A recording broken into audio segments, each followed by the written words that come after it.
dipanggil, diperiksa dalam perkara ini, saya kira semua terbuka. Dapat kami sampaikan bahwa update-nya per hari ini, ya, yang pertama terkait dengan penggeledahan, ya, beberapa waktu yang lalu penyidik juga terus melakukan penggeledahan di Tanjung Gerem, ya, di salah satu kantor, dan dari sana penyidik menemukan ada 10 kontainer dokumen, ya. Jadi dokumen itu dalam bentuk kontainer dokumen itu ada 10, kemudian ada 3 dus juga berisi dokumen, dan ada barang bukti elektronik. Barang bukti elektronik itu ada yang sifatnya HP, handphone maupun flash disk, ya, yang berisi data-data report dan kontrak. Dan itu sekarang sedang dipelajari oleh penyidik, ya, untuk mencari korelasi dengan perkara ini.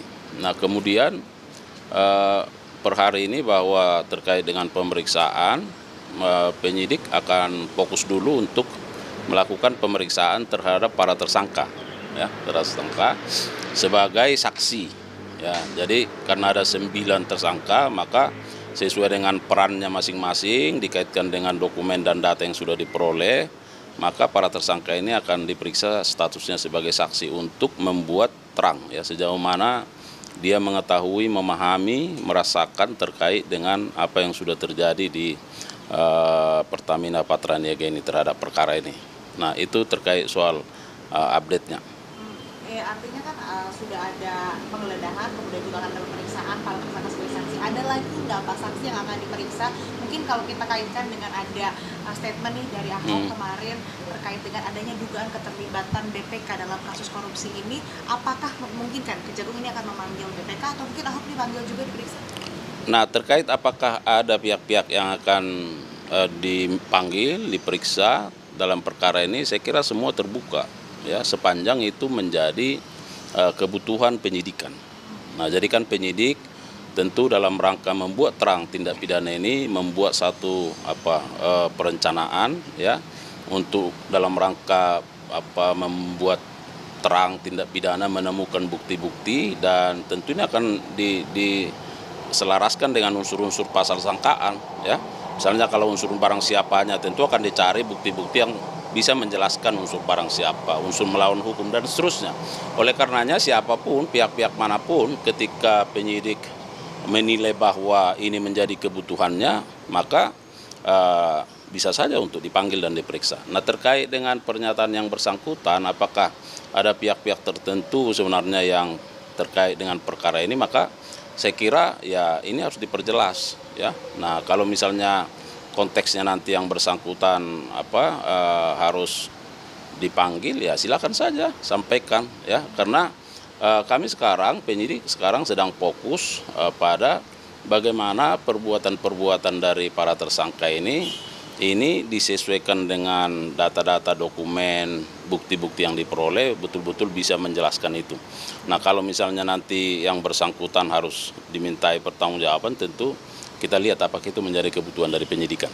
Tapi sejauh ini dari penyidik sudah mengetahui soal ini dan mungkin ada rencana untuk memanggil begitu, karena untuk mengklarifikasi juga terkait dengan pernyataan. Ya, itu yang saya sebutkan, artinya ini kan terus bergulir kan. Nah, bergulir, lalu nanti kita lihat apakah misalnya dari, kalau yang nggak salah kan, apakah statusnya sebagai komisaris dan seterusnya.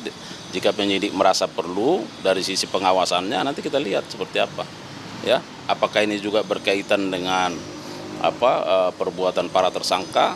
Nah, saya kira di situ dia akan dikaji apakah itu menjadi kebutuhan penyidikan.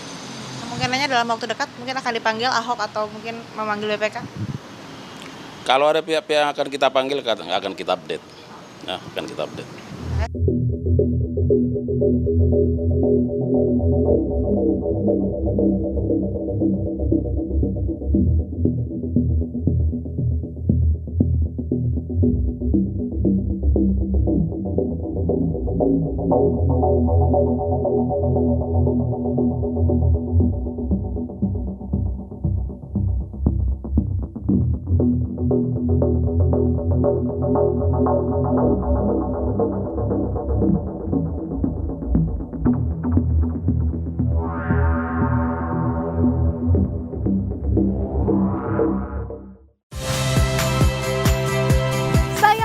Tika Clarissa.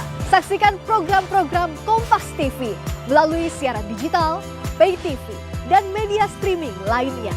Kompas TV, independen, terpercaya.